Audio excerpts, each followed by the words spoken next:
Son las 9 de la mañana con 17 minutos. Interesante, muy Sí, sí, interesante todo lo que ha dicho él, tal ¿no? cual. Lo que ha dicho. Bueno, pues ya tenemos a nuestra siguiente invitada esperándonos. Le pedimos disculpas. Está con nosotros Elena Judith Aguilar Flores. Es candidata a segunda senadora por Alianza Popular. ¿Sabes dónde? En En Uyuni, Uyuni, Potosí, Potosí. hermoso Bienvenida, qué departamento. lindo tenerla. Buenos días, un gusto.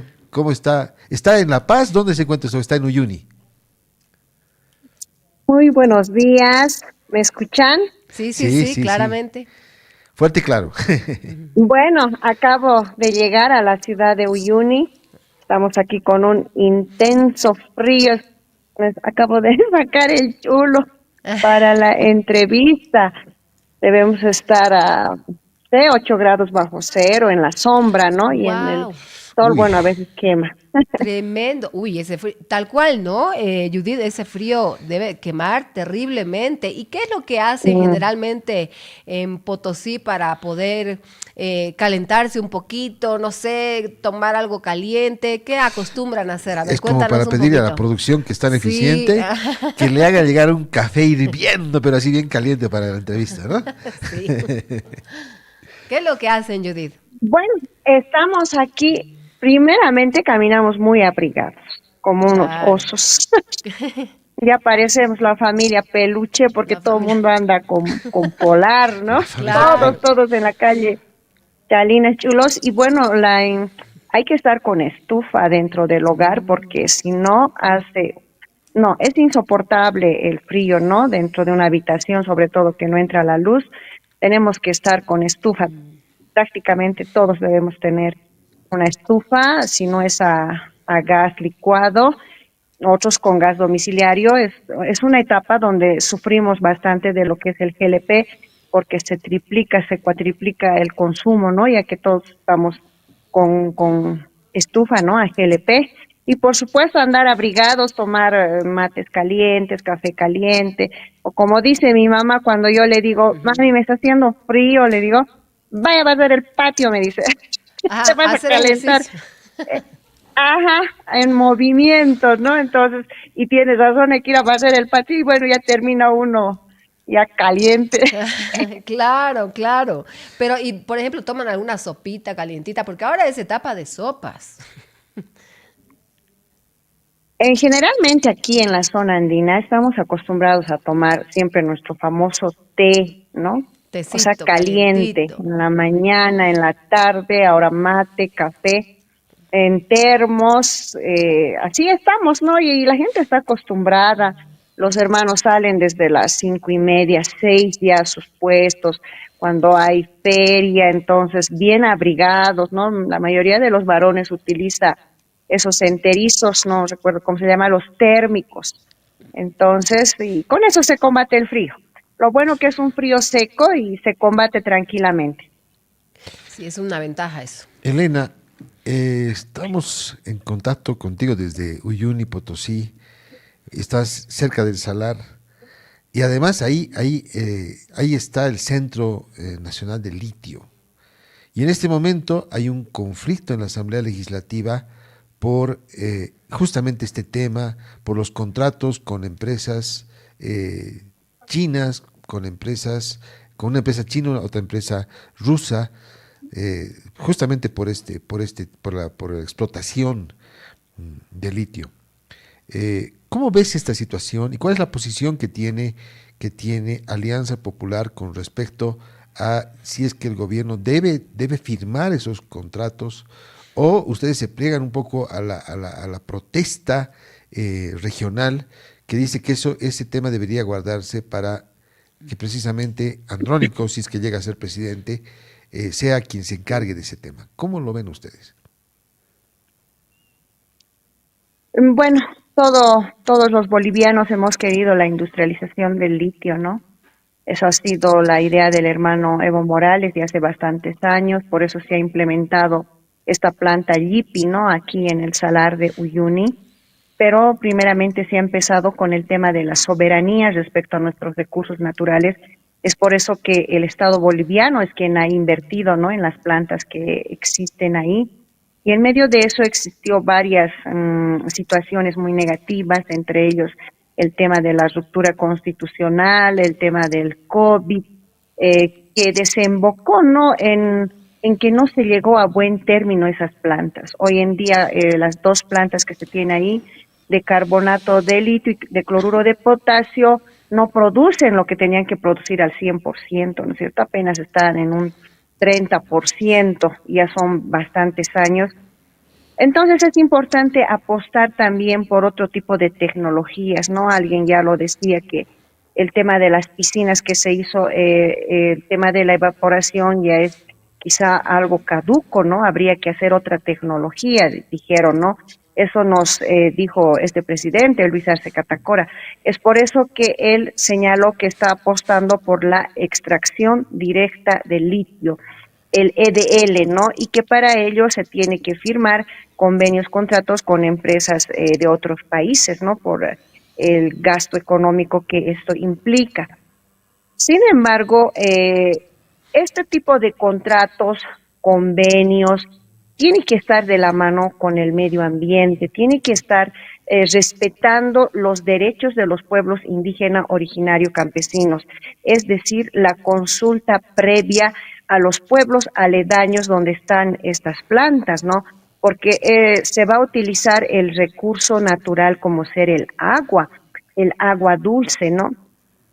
Lo que no ha sucedido ahora. Por eso nosotros señalamos que estamos de acuerdo con la industrialización del litio, pero con responsabilidad ambiental y con responsabilidad social.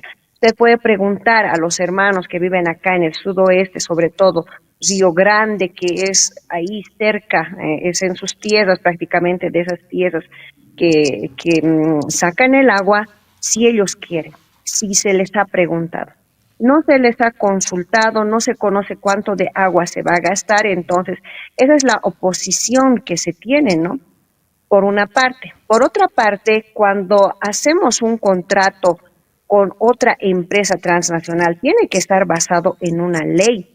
Es como cuando contratan dentro de una gobernación o un municipio, todo está basado en una norma, ¿no? Que es el Decreto Supremo 0181.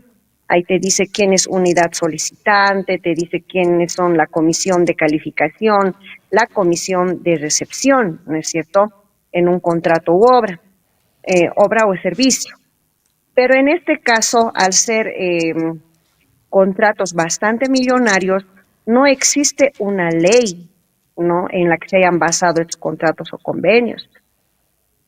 No se sabe qué especialistas ha sido la comisión de recepción para decir esta empresa de este país, de la Uranium, decir esta otra empresa, porque habían 7 empresas, ¿no es cierto? ¿Quién calificó? ¿Quién eligió a estas empresas? ¿Bajo qué parámetros? ¿Dónde está el DBC? Hemos pedido bastante tiempo, nunca nos han respondido, ¿no? Entonces, en medio de ello hay bastantes indicios de corrupción, de antesalas con dichas empresas de los hijos de Luis Arce Catacora, ¿no? Ellos no tenían absolutamente nada que ver, ellos no son ministros, no son nada. El ministro puede tener acercamiento a empresas transnacionales para consolidar algún tipo de acuerdo, pero los hijos de Luis Arce para nada, ¿no? Y se conoce que ellos han tenido antesalas, reuniones con dichas empresas, ¿no? Y que lo firmaron en un convenio ya hace 2 años atrás, ¿no? Con bombos y platillos ahí en La Paz. Celebraron primeramente bajo la figura legal de un convenio. Con esa figura legal entraron ya acá al sudoeste potosino a hacer perforaciones de pozos. Como la ley manda este tipo de contratos de recursos naturales, tiene que pasar por la Asamblea Legislativa, recién ahora lo pretenden legalizar. Recién conocemos el contenido de los contratos, ¿no? Ahora llamado contrato, antes se llamaba convenio, ahora contrato. Entonces, en esos contratos señalan que de la firma de los contratos recién se harán los estudios hidrológicos. Entonces, imagínense, después de perforar los pozos y demás, recién van a saber cuánto de agua se va a gastar, ¿no? Entonces, eso va contra la naturaleza, va contra el líquido elemento que es el agua. El boliviano necesita saber cuánto de agua se va a gastar, si va a haber un equilibrio medioambiental o no va a existir ese equilibrio medioambiental. Por esas razones es que se ha venido rechazando, ¿no? Contundentemente desde el sudoeste, desde Potosí, inclusive a nivel nacional, ¿no? Entonces, entre gallos de medianoche el primer contrato se firmó se aprobó lamentablemente en la comisión primeramente, ¿no? De diputados. Ahora con este otro contrato pretenden hacer lo mismo, pero también existe una oposición, ¿no? Y al estar ya terminando la gestión, Luis Arce Catacora le falta unos meses para que termine su gestión, tiene nomás que dejar al otro gobierno continuar la industrialización del litio, pero con responsabilidad social, con responsabilidad ambiental. Elena, responsabilidad ambiental, palabras claves y palabras importantes respecto a este tema. Es importante, quisiera que nos reafirmes tú, es importante contratar a un ingeniero químico para esto y no a un ingeniero electrónico.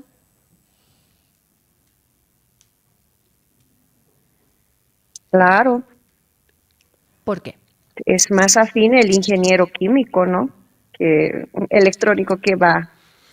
Porque se hablaba de la contratación de de ingenieros electrónicos. Es por eso que te hago la pregunta. Creo que no tiene mucha referencia y como lo decías tú anteriormente, es más lógico contratar a un ingeniero químico, ¿verdad?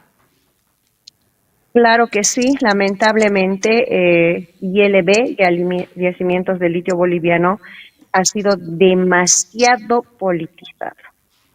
Habría que blindar con alguna ley como política de Estado y que también se dé estabilidad laboral a los que están ahí. Hay hermanos que conocen perfectamente, tienen el conocimiento científico técnico, ¿no? Desde varios años atrás, a quienes han sido despedidos y vienen otros, como usted ha señalado, con otros perfiles como electrónicos o como ahora, ¿no? Prácticamente han migrado todos los de YPFB a lo que es YLB y resultado de eso es el fracaso en este momento, ¿no? De la industrialización del litio, que, bueno, ha fracasado en manos de Luis Arce Catacora y seguramente una de las razones es eso, ¿no? Que no están con los perfiles adecuados en las gerencias respectivas.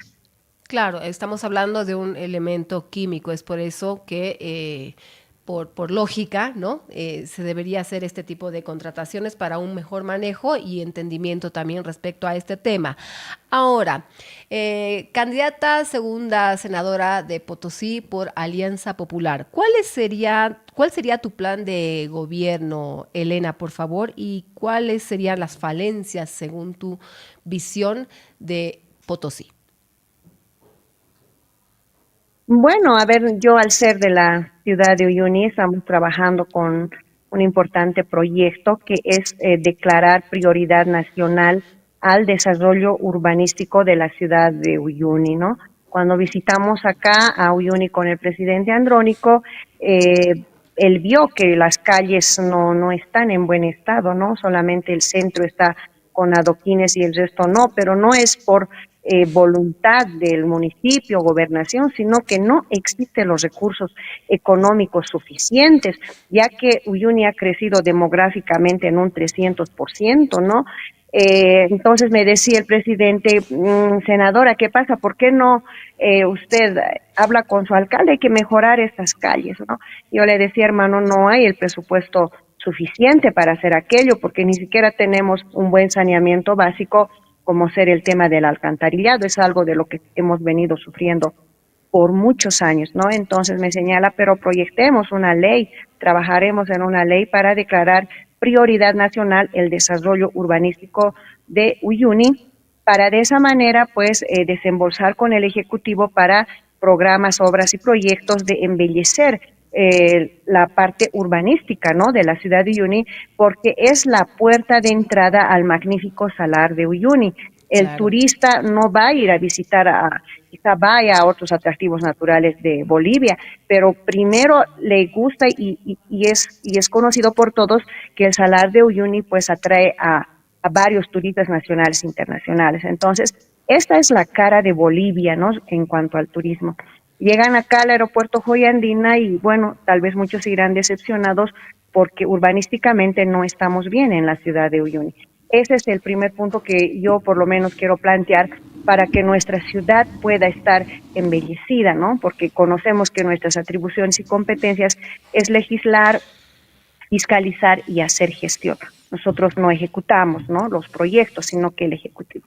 Eso es por una parte. Por otra parte, también está en declarar patrimonio capital turística, ¿no?, acá a la región del sudoeste, para que podamos blindar los atractivos naturales, los destinos turísticos, ¿no?, que tenemos acá, desiertos blancos, Laguna de Colores, de lo que es los bloqueos, ¿no? O sea, con una ley blindar todo esto para que la protesta social no sea a través de los bloqueos, porque la economía principal de esta región es el turismo. Existen reservas, existen ya varias personas que pagaron por su tour y además que el turista viene pues con un cronograma bastante apretado, ¿no? Si se queda 2 días, se queda 2 días y ya tiene su tour en otro lugar. Y si existe bloqueo, empiezan a cancelar todo aquello y da inseguridad al turismo. Entonces va en detrimento de la economía de esta región, ¿no? Entonces, esos dos aspectos son los que por lo menos yo para esta región lo estoy viendo potenciando el tema del turismo.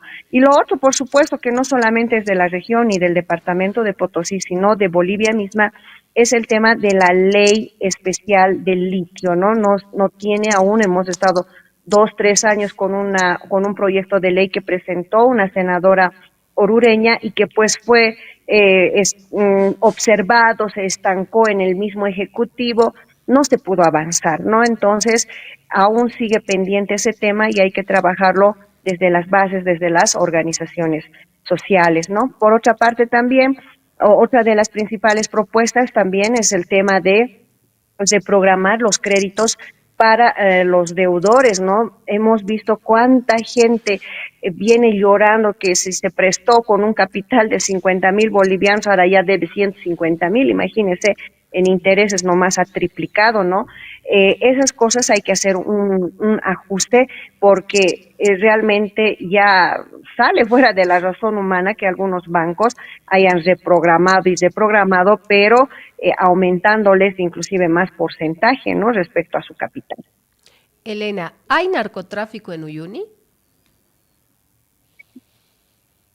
Sí,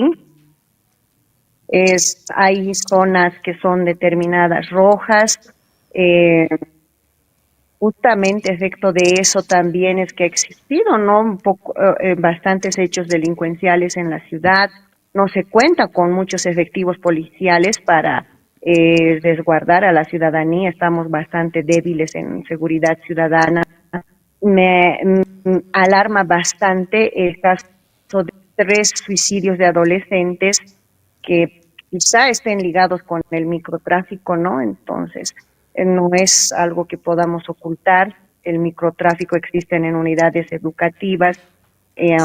Ha sido, bueno, herido de muerte, ¿no?, un director hace bastante tiempo atrás y se presume por estudiantes, y eso es lo que está corroendo, lo que está haciendo que entre en decadencia la juventud, es este microtráfico, ¿no?, al interior de la ciudad. Y bueno, se conoce que al ser también cerca del vecino país de Chile, estando tan cerca, pues por aquí estos ilícitos, y también se escucha en medios de comunicación que muchas veces agarraron, ¿no?, cierto vehículo con cierta cantidad de sustancias controladas. Es algo también en lo que se tiene que trabajar, ¿no? Propuestas para resguardar a la ciudadanía, Elena. Primeramente hay un camino que se ha ido aprobando, ¿no? Uyuni Hito 60, donde con ello va a implicar que vengan seguramente acá a hacer un control más efectivo, ¿no? Ya que todo este sector es una pampa, pues van por ahí los vehículos, ¿no? Para esto es importante tener seguridad ciudadana y realmente que los policías que vengan sean pues honestos y transparentes, ¿no? Porque ha habido casos en también muertes de policías por ajuste de cuentas, es decir, ellos han sido cómplices de todo este ilícito, ¿no? Hay que potenciar la seguridad ciudadana en el sudoeste potosino, contando con más efectivos policiales y realizar un control estricto en lo que son las unidades educativas. Bien. Hablando un poco más de un tema regional, más que específicamente de Uyuni, el tema de Potosí, el Cerro Rico. Anoche han salido noticias de que se está hundiendo cada vez más el Cerro Rico de Potosí. La explotación está haciendo estragos. ¿Qué hacer ante esto, Elena? Uy, ese es un tema bastante complejo porque implica fuentes laborales de cooperativas mineras, ¿no? Se ha intentado por todos los medios preservar el Cerro Rico. Yo creo que ninguna autoridad quiere lo contrario. Por una parte hay normas que se declaran que son patrimonio, inclusive patrimonio mundial, ¿no? Declarado por la UNESCO, pero por otra parte también la CONMEBOL tiene la atribución de extender concesiones, los permisos correspondientes para trabajar, ¿no? Hay normativas que señalan que hasta cierta área deben trabajar y luego ya no. También hay el tema social de trabajo, sabemos que siguen explotando el Cerro Rico, lo hemos visto, que bueno, alimenta también, ¿no?, a muchas familias en la ciudad de Potosí, que si usted dice hay que desalojarlos de la noche a la mañana, uno también se gana un conflicto social importante, ¿no? Creo que ya lo estaba haciendo el Ministerio de Minería pretendiendo alojar gradualmente, no se está logrando, por eso aún sigue existiendo este tipo de hundimientos, ¿no? Es un tema bastante complejo, por supuesto que la solución es que ya no trabaje nadie, ¿no? Que no lo toquen al cerro, pero para llegar a eso seguramente es bastante diálogo, comprensión con los sectores mineros, ¿no? Con las familias que viven del Cerro Rico y trasladar a otros yacimientos. Es un tema bastante complejo que con seguridad en este momento no hay una respuesta, ¿no? Es un diálogo entre varios actores. Es un diálogo complicado, difícil que hay que hacer, además tomando en cuenta el simbolismo que representa para Potosí, Sí. la figura del Cerro Rico de Potosí, ¿no? Así es. Bien, cuéntanos un poco, Elena, cómo la trayectoria de Elena Aguilar, cómo empieza, ¿no es cierto? ¿Dónde esa trayectoria política y de cómo es que llega la invitación de Andrónico o quién te ha llamado, te ha invitado para, para, eh, para ser parte de este proyecto. Bueno, a ver, es un poco largo, lo voy a resumir. Adelante. Nosotros emergemos del MAS y PCP, ¿no?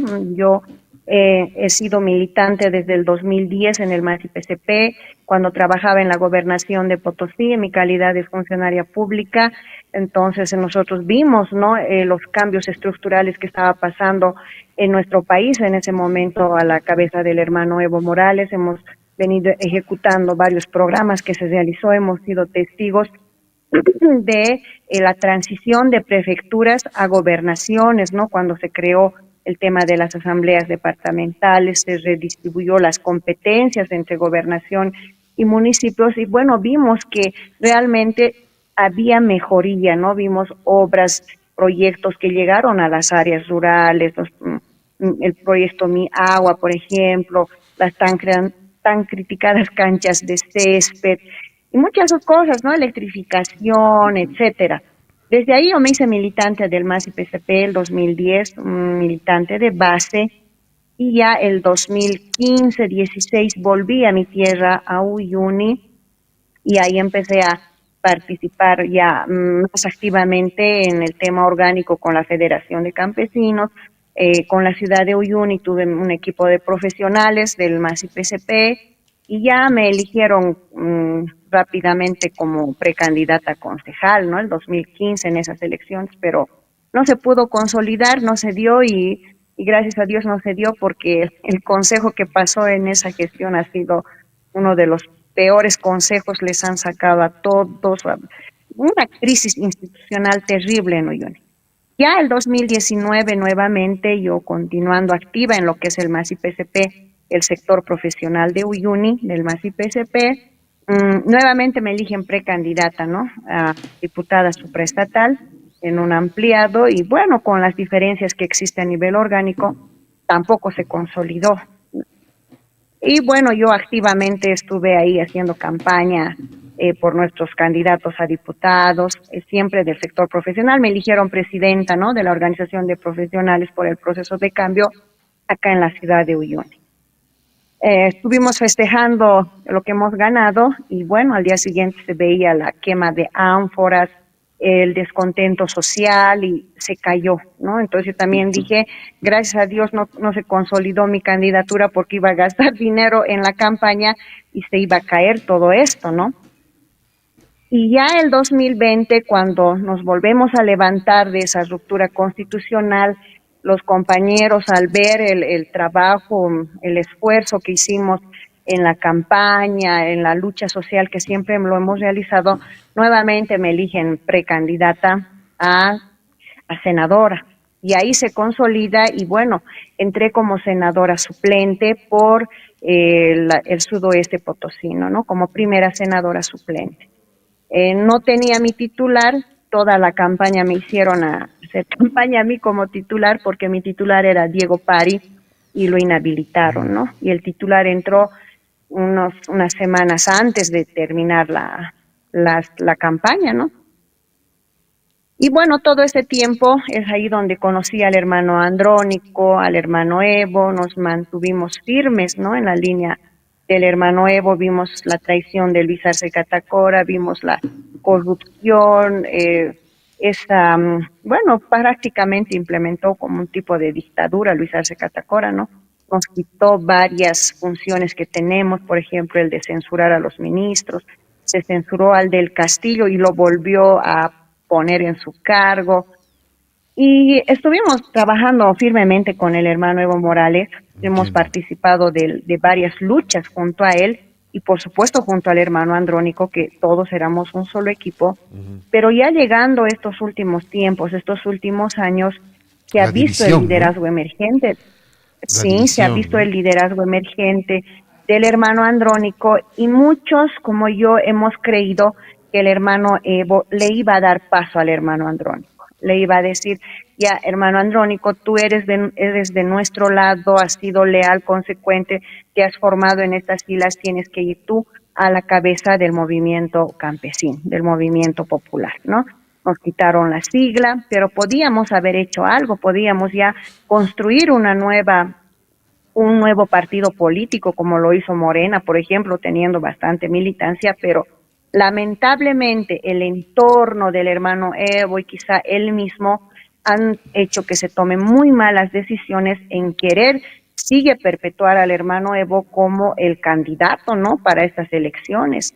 Entonces, eso generó molestia en muchos de nosotros, en muchas bases de toda Bolivia empezaron a levantarse, ¿no?, contra las decisiones dictatoriales también del hermano Evo, y bueno, apoyaron al hermano Andrónico y yo me sumé a ese apoyo porque tenemos que apostar por una renovación, por nuevas ideas, ¿no?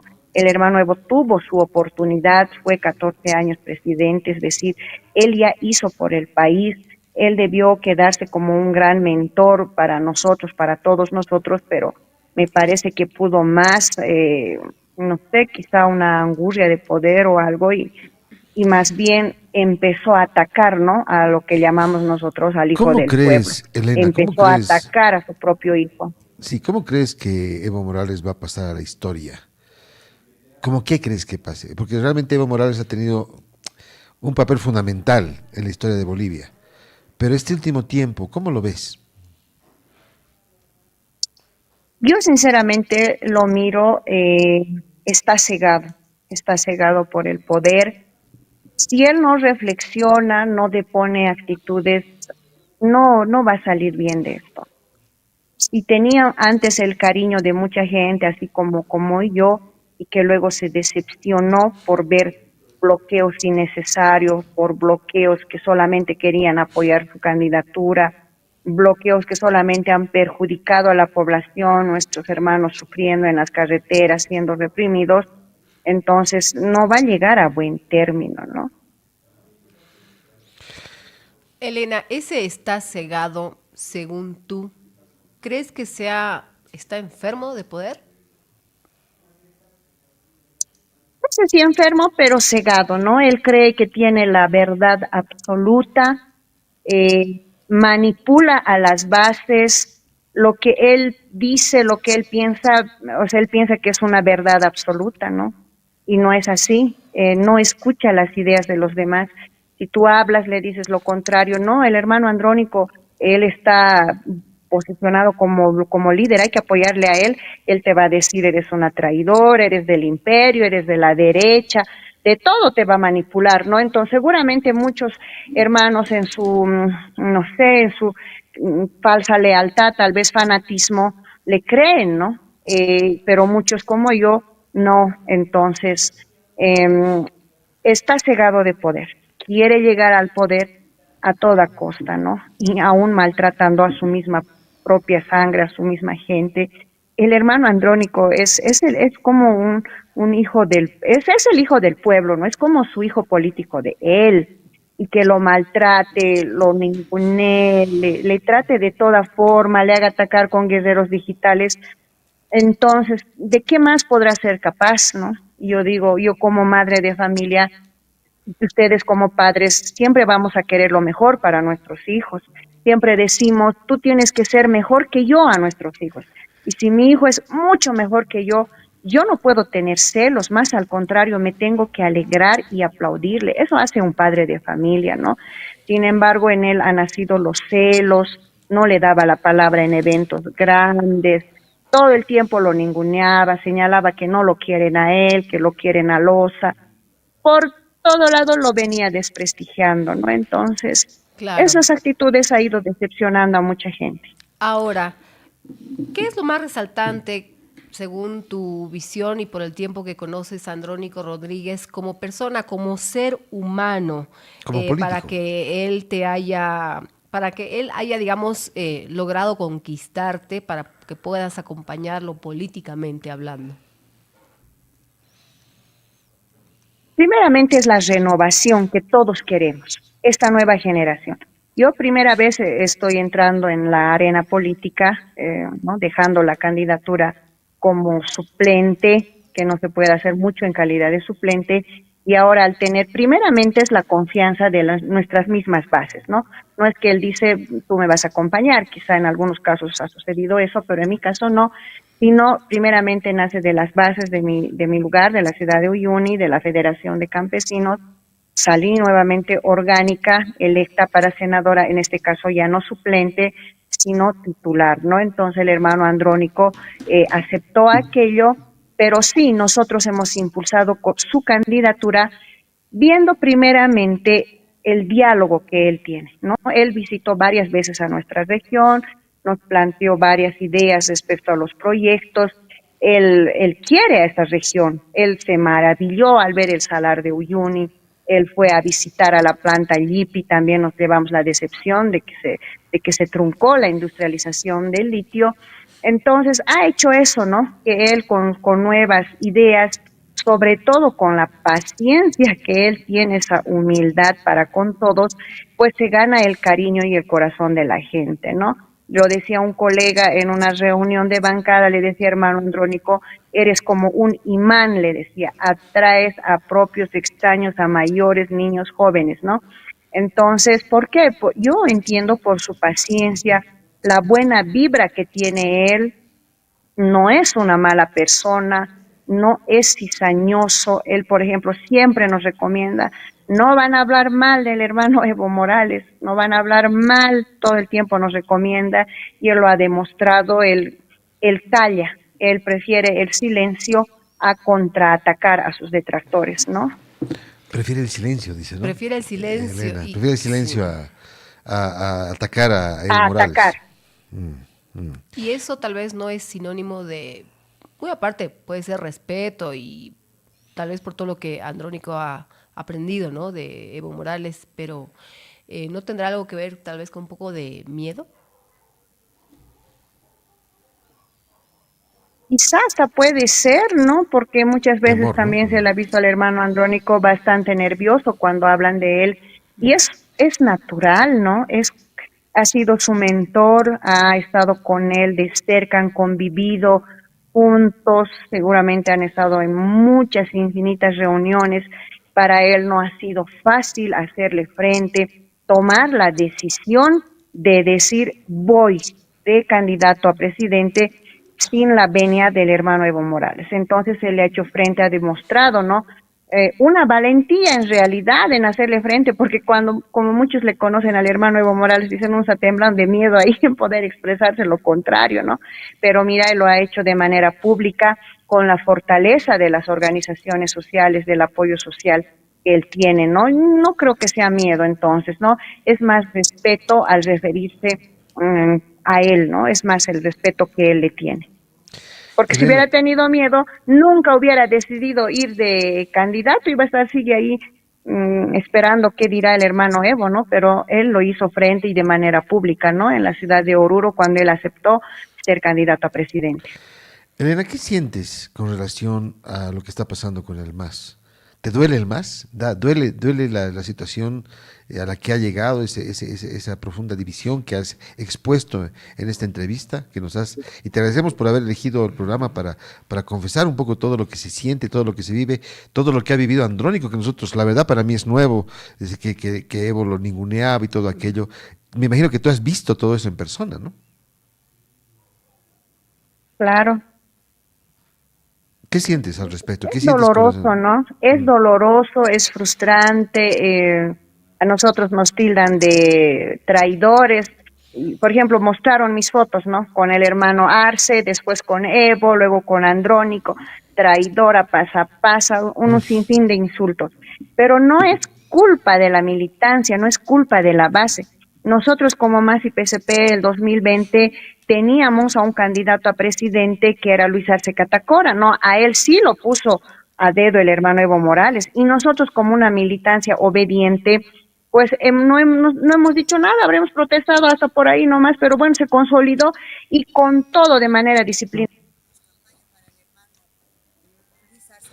Hay un problema con el audio. Pasó el Ahí está. tiempo, él nos traiciona, le hace a un lado al hermano Evo, a la estructura del MAS y PSP, y que es lo peor, nos roba la sigla del MAS y PSP con argucias jurídicas, que ya todo lo conocemos, dando legalidad a lo ilegal, y nos deja en la incertidumbre. Y al estar nosotros en la incertidumbre, el hermano Evo no puso, no dijo, ya vamos, creemos nuestro propio partido. Él siguió luchando por querer conquistar la sigla con lucha social, etcétera. Y al final llega las elecciones y él ya desgastado, como dice moralmente, como lo dice el hermano Andrónico, él se empecinó en ir y nos dejó así como solos a la base social. ¿Y con qué partido vamos a ir, no? Y ahí el hermano Andrónico se decide por el respaldo social y vamos. Entonces, por eso es que estamos migrando, ¿no? Y ahora nos vemos con muchos compañeros, con los compañeros de antes, los campañeros que decíamos que siempre hemos estado en campaña, confundidos, otros queriendo apoyar a Lucho por el tema de su trabajito, otros están con el hermano Evo, los más radicales están con el hermano Evo diciendo no va a haber elecciones y bueno, nosotros aquí impulsando el proyecto político andrónico, ¿no? Duele esta ruptura, los platos rotos siempre lo pagan, creo, las bases y estamos así, pero hay bastante reflexión del lado del levismo también, seguramente no de la dirigencia, de la base sí, que me llaman a mí personalmente y me dicen, hermana, yo voy a hacer campaña por el hermano Andrónico, ¿no? Y nosotros no les podemos votar, son nuestros hermanos, son nuestros compañeros, ¿no? Claro. Los artistas de igual manera, voy a ir a la concentración del Castillo, pero en la tarde están con nosotros o por abajito están trayendo unas banderitas, una cosa. Aquí el mejor candidato es el hermano Andrónico, ¿no? Entonces nosotros estamos obedeciendo lo que nos ha dicho el hermano Andrónico, basta de etiquetas, trabajemos en unidad, el bloque popular es uno solo y por eso decimos que el hermano Andrónico es el factor de unidad. Es muy importante lo que dices y yo quisiera resaltar algo más y además preguntarte, ¿tú crees que Andrónico, porque obviamente así lo vas a entender, pero tú crees que Andrónico, hace un momento hablamos con el TCE y nos dijo, con el vocal del TCE, y nos dijo efectivamente Evo Morales no va más? No va más, no puede ir, principalmente porque nadie lo inscribió como candidato, segundo porque Evo Pueblo no se registró y tercero porque Pambol ya no tiene sigla, ¿no es cierto? Entonces no hay posibilidad de que Evo Morales vaya. Además que si quería si quería en alguna medida reemplazar a un candidato que podría haber sido Johnny Fernández o Eva Copa, tenía hasta el 3 de julio y ya precluyó ese plazo. Entonces, Evo Morales no puede ir. Están las opciones todavía, está Eva Copa y está también Eduardo del Castillo. ¿Tú crees, Elena, que por lo menos 40% que nos decía el analista Ricardo, ¿cómo apellido? Ricardo Paz, Ricardo gracias Paz. Ernestito, Ricardo Paz, nos decía, por lo menos el MAS tiene un voto duro de 40%. Sí. ¿Tú crees que Andrónico va a poder reclutar todo ese voto que está en este momento como tú, está así como dolido por lo que ha pasado con el MAS, pero tú crees que ese voto, digamos, va a ir a ese lado? ¿Cómo ves esto, Elena? Claro, en algunos lugares será en mayor proporción, ¿no? Será más difícil en el trópico cochabambino, por supuesto, pero por ejemplo en mi región, en el sudoeste de Potosí, ¿no? El evismo serán 2, 3 personas, no pasan más. El resto de la base ya está con nosotros, ya ha conversado con nosotros, ¿no? En la ciudad de Potosí lo mismo, las estructuras radicales evistas que estaban, inclusive de organizaciones sociales, ya se les vio a dirigentes que tienen bastante mención, por ejemplo, en el área de los hermanos campesinos, han estado ahí con sus misquinchadas tocando en la apertura, ¿no? Del hermano Andrónico en La Paz, en ese evento que se tuvo la anterior semana, ya están con nosotros. Seguramente, por eso, como les digo, va a ser por departamento la reacción. En Potosí estamos excelentes, estamos muy bien, ¿no? Pero en Cochabamba seguramente no es la misma la reacción, y sobre todo en el trópico cochabambino, por supuesto, ¿no? Están atacando bastante con discursos, con intimidación, etcétera, pero estamos trabajando en eso, en consolidar esta unidad. Por lo menos mi persona como candidata se está reuniendo con todas las organizaciones que nos llaman, ¿no? Y saben, ellos mismos dicen, no, Labor aquí la hormiga, única Elena. opción es Estás el haciendo hermano labor Andrónico. hormiga, así como se puede, hablando, reuniéndote y demás. Esa es la campaña que están haciendo, ¿no es cierto? Sí. ¿No? Sí, nosotros no estamos haciendo una campaña millonaria, ¿no? En nuestra apertura de casa de campaña en la ciudad de Potosí, que ha coincidido con el del Castillo, él estaba creo que con 3 grupos de renombre nacional, que por supuesto tiene un costo elevado. Nosotros apenas estábamos creo que con 2 grupitos locales, pero bonitos, y estamos haciendo una campaña así puerta a puerta, ¿no? Y mire, yo creo que fruto de eso también, de la campaña que estamos haciendo y de que ya nos ven ganadores, a nosotros nos ven ganadores. Algunos edistas radicales han ido ayer a echar pintura a nuestra casa de campaña aquí en la ciudad de Mm. Uyuni, ¿no? Hoy día voy a ir a ver la casa de campaña que abrieron los jóvenes, amaneció todo negro la pared, ¿no? ¿Qué significa eso? Que tienen una frustración, sobre todo frustración, y saben, no sé, ya no saben cómo más hacer. Al vernos ganadores, van y cometen estos delitos contra la propiedad privada, ¿no? Más allá de intimidarnos, a nosotros nos fortalece. Eso significa que estamos haciendo muy bien las cosas, porque cuando no tienes incidencia política en absolutamente nada, no existes para la sociedad, ni existes como no existes, nadie hace nada contra ti ni bueno contra ti, ¿no? Este ataque a nuestra casa de campaña nos hace ver que realmente lo estamos haciendo muy bien en nuestra región, ¿no? Pero al mismo tiempo también da a entender que hay una guerra interna muy fuerte, ¿no? Eso de la casa de Claro, campaña del que nos levismo, das pero que son es unos terrible. cuantos, Ah. claro, del levismo, de esos frustrados, porque ellos también tenían ya sus favoritos de candidatos, y como no fueron, no está corriendo, la frustración es lo que les hace hacer aquellos, pero la base social está con nosotros. Como le digo, serán 2 o 3 personas en mi región que estarán así frustrados, ¿no? El resto de la base, ¿no? Porque para abrir esa casa de campaña nosotros hemos hecho un acto público, hemos hecho un recorrido con una caravana de autos, y la recepción de la gente ha sido muy buena, ¿no? Bien, hemos conversado con Elena Aguilar, candidata a segunda senadora por la región de Potosí, con Alianza Popular, que promueve como presidente a Andrónico Rodríguez. Andrónico. Elena, muchísimas gracias por este tiempo. Ha sido realmente muy enriquecedora la charla contigo, porque nos has contado un poco cómo se está tejiendo la campaña desde adentro, yendo paso a paso, hablando con la gente y obviamente enfrentando esta división que además la admites con mucha hidalguía y te agradecemos, esta división que hay dentro del MAS, que obviamente se está atendiendo lo que dices hacia Andrónico, pero que está presente. Muchas gracias. Muchas gracias a ustedes por este espacio y poder conversar y que la ciudadanía también sepa, ¿no? De manera honesta en nuestras propuestas, también lo que ocurre al interior de nuestro instrumento y poder dar claridad sobre todo a la base social y nosotros vamos a continuar trabajando en la campaña. Yo el día de mañana tengo bastante actividad en lo que es en el sur de Potosí, Villazón, Tupiza, Cotagaita, vamos a seguir recorriendo nuestro departamento y bueno, estamos seguros que el 17 de agosto vamos a estar con un triunfo de más del 55%. Caramba, ese es optimismo. Exacto. Elena, ¿cuándo tendremos la oportunidad de tenerte aquí en la ciudad de La Paz? Yo estaba en la ciudad de La Paz en estos días. Recientemente. Me vine recién anoche. Bueno, y próximamente. Sí. La próxima vez que vengas, pues aquí para queremos invitarte aquí a los cafecito. estudios de, claro, aquí a los estudios de Radio Monumental para conocerte un poco más y tomar un cafecito y charlar más contigo. Yo encantada de poder visitar sus estudios, de poder conversar. Es muy distinto, ¿no? De estar de manera física, de conocernos, de dirigirnos a la población.